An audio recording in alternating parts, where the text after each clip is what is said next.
I have so much homework today. I should probably start with my calc.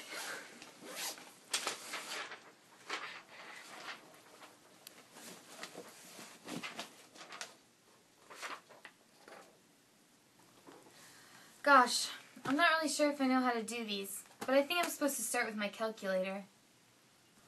Hello, Olivia.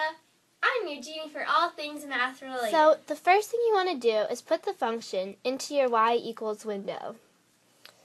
So we're going to put in e to the 2x minus 1.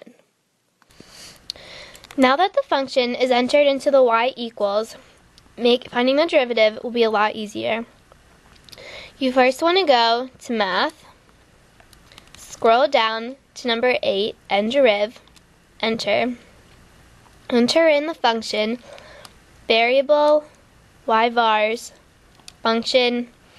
We saved the function under y1, comma, your variable, which is x, comma, and then what x equals. So we're finding the function at x equals 4. That is the derivative of the function at x equals 4. One common error when finding the derivative of a function while using a calculator is not knowing whether or not to use nderiv or fnint. If you do know how to use these, another common error is not knowing how to use them.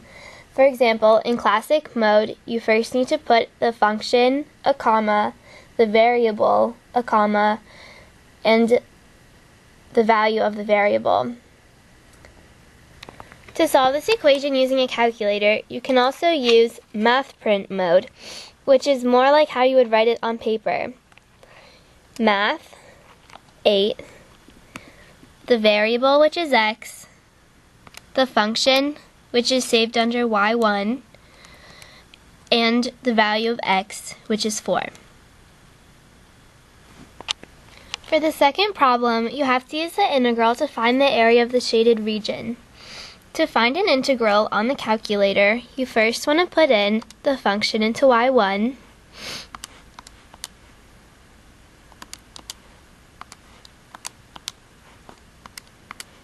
you then want to go to math, scroll down to fnint, which is number 9, put in your function, comma, your variable, comma, your lower point, which is -1, comma, and your upper point, which is 2. That is the area of the shaded region of the graph. To find the area of the shaded region by using a calculator, you can also use math print. You first want to go to math, scroll down to number 9, put in your lower bound and your upper bound, the function, which is saved under y1, and your variable. For the next problem, we are finding the x-intercepts, which are also zeros of an equation. In order to do this, on a calculator, it is much easier. You first put in the equation into y1, and then you click graph. Once the graph appears on the calculator, you press second calc, and you click 0. The first thing you need to select is the left bound. We're finding the first x-intercept here, or 0, so we pick a point to the left of that. And then we select a right bound, so it's to the right of that x-intercept. And then you go back and pick a point approximately where the intersection point is. And then it shows up.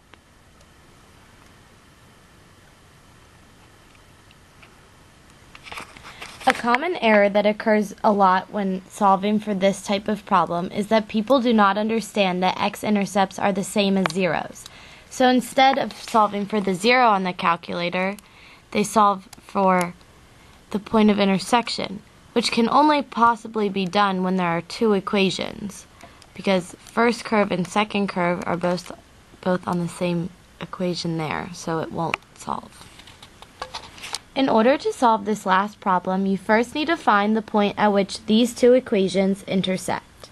In order to do this, you go into the y equals button, type in the first equation, and then go to y2 and type in the second equation, and then click Graph. Both equations then show up here. As you see, there are 2 points of intersection, there and there. In order to calculate these, you do second calc, you select intersect, which is number 5, and you pick a point on the first curve, which is the first equation graph. Then you pick a point on the second curve, which is the second equation's graph. Then you go to a point where it's close to the intersection, and you click enter. Then it comes up with a point of intersection at x equals 1 when y equals 1. Wow, thanks guys. I'll be sure to get an A now.